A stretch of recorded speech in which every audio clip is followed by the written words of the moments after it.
Welcome back, welcome back, welcome back, welcome back.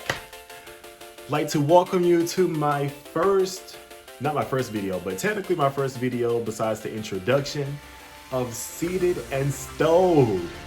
So please make sure you take your seats and stow any life problems that you may have. Go ahead and stow those problems and tune in. Tune in to my show. This episode, I'm gonna give you a little information about why I became a flight attendant and a little information about myself, but not too much information because I don't want to overload you yet because we have a long way to go. So please sit back, like I said, sit back, stow all your problems and tune into my show. And most importantly, please take a moment to subscribe, hit the button hit the button below, and share this video. Share it to all your friends and let me know how I did. Hey, constructive criticism never hurt nobody. So we are going to begin in 5, 4, 3, 2. See you dance just one more time. So they say, dance for me, dance for me, dance for me, oh. I never seen anybody do the things you do before. They say, move for me, move for me, move for me, eh. And when you're done, I'll make you do it all again. I said, So today we're going to be talking about a number of topics. So I'm going to first start off with the infamous topic of why did I become a flight attendant? And pretty much in 2016 is when I became it's 2016 is when I actually applied to be a flight attendant. I applied in June. That year is where I also applied to another mainline carrier, a legacy airline. I had an interview with their airline and I really thought I did great. I will go ahead and tell you the thing about airline interviews is you will go in thinking that you did great and thinking that, okay, I didn't get the job. Something had to be wrong. Something may not always be wrong. Something may be wrong. But the thing is, you just never know. You never get feedback. So I went into this mainline interview for a legacy carrier.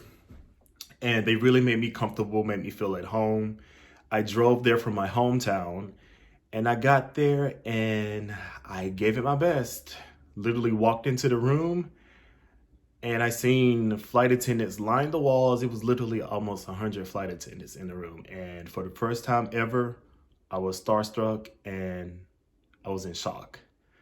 I'm not a person that gets very shy or starstruck or in shock, but that was the most intimidating interview ever. So I still gave it my best. And I felt like I did a good 8 out of 10, but I went home and received the infamous TBNT. So TBNT basically means try better next time. Airlines send these out after you receive the face-to-face, in which I will talk about the steps of the airline interview process later on, but they send these out after you go to the face-to-face. And if you don't get it, they basically say, hey, sorry, try better next time. It is what it is. So after going to that interview, I applied for another legacy mainline carrier. I applied for that one in June and went through the steps of the hiring process and went to their corporate office in February where I received the job. So ever since 2017, I have been with this company and it's been amazing, has had its ups and downs, but mostly its ups. Prior to becoming a flight attendant, I was actually an insurance agent at an insurance company and I really loved it. The pay was great. But of course, working at a call center it gets to be rough. You literally hear beep all the time, beep, beep, beep, beep, beep, beep, beep, beep. The phone is ringing off the hook. And you cannot pause and take a break. You pause and take a break and they're literally like hawking you down, asking you, where are you? Where are you? Why are you in the restroom so long? You are constantly being micromanaged. So even though the pay was great, my colleagues were awesome, my supervisors were awesome, I just could not do it no more. I just couldn't. I knew I had more potential. I knew I wanted to get out of my cubicle. You're in this small space all day. Knew I wanted to get out of my cubicle and do something else. So I had a friend at the time, he was a flight attendant for the carrier in which I'm currently with today. So I applied, but I never thought that I would become a flight attendant because I'm from a small town. And frankly, I only flew one time. I wasn't familiar with how to be a flight attendant, wasn't familiar with airlines or the schedule. So I was literally going into everything blindfolded. And pretty much just as some of y'all may be watching this and you have interest of being a flight attendant, but you don't know a lot about being a flight attendant, like I stated before, research is important. I did my research and pretty sure, just like a lot of you are gonna do, I applied to any and every airline that was applying. And now I look back on some of the airlines that I applied to and I'm just like, wow, I'm glad that I didn't get it because it wouldn't have been a great fit. But make sure you do your research of each airline and their policies and how their schedules work, and whichever one fits your life, make sure you apply to it. I went to this website called flightattendantcareer.com, and I'll make sure I post it in the comments below. It was called flightattendantcareer.com, and it shows every airline, and every airline that is hiring at the time is highlighted. Make sure you click on the airline and it'll tell you whether or not it's a bilingual position, means that you speak more than one language, or if it's just one language position, such as English. So you make sure you click on it and view the languages that they're looking for, and make sure you meet the qualifications as well. Some of the qualifications, you have to be either 20 years or older, and some of them you may have to be 21 or older. It just depends on the airline. So I got hired in February for my airline and went to their training for 6 weeks. Training was unpaid. Yes, unpaid. So make sure you got your money saved. That's as much as I can put it. Like, while you're in training, as well as you're preparing to be a flight attendant, save money. Please save money. Being a flight attendant, especially going through training, is expensive. You have to make sure that you keep your grooming up, hair done. Guys, make sure you have a haircut. There's make sure your facial hair is groomed, your fingernails are clean. Everything has to be to a T with these airlines. Like, you're going to be in front of hundreds and hundreds of people. So you have to make sure you have all your T's crossed and your I's dotted.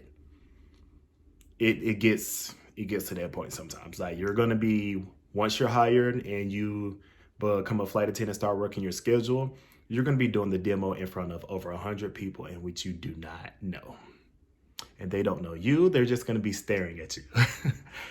But as I mentioned before, I'm just going to give a brief synopsis of information for this video because it's my first video. I don't want to drown you all with information just yet. So I'm just going to do a brief synopsis of information. I'm not going to do too much. So you all just let me know in the comments below what you all want to talk about, any questions that you may have for me, any ideas in regards to what videos I should do next, what should I talk about, what do y'all want to see, just let me know. I know personally, the reason why I decided to do this YouTube channel was there is honestly just not a lot of males on YouTube that have YouTube channels, especially African-American males. There's not a lot of African-American male flight attendants that have a YouTube channel. So this is why I decided to do this, because I love diversity. I'm willing to help anyone that wants information to be a flight attendant or information as to a specific location, a base. If you're already a flight attendant, have questions about relocating to another base, if I have information in regards to that, I'm willing to help you. I keep looking out of my left or your right because my family is in a group chat and they keep messaging me, so it's getting kind of annoying. But yeah, I'm actually trying to see what they're talking about, but talk here at the same time is aggravating. So hopefully they don't see this video. But yeah, that's pretty much it for today. As you know, I will have other videos coming out as well. And I look forward to speaking with you all on another episode of Seated and Stowed with Sean. And have a great weekend. And don't forget, wait, scratch that. But it was good. I just lost my train of thought. You know what? I'm going to have some wine. You all have a great night. See you next video.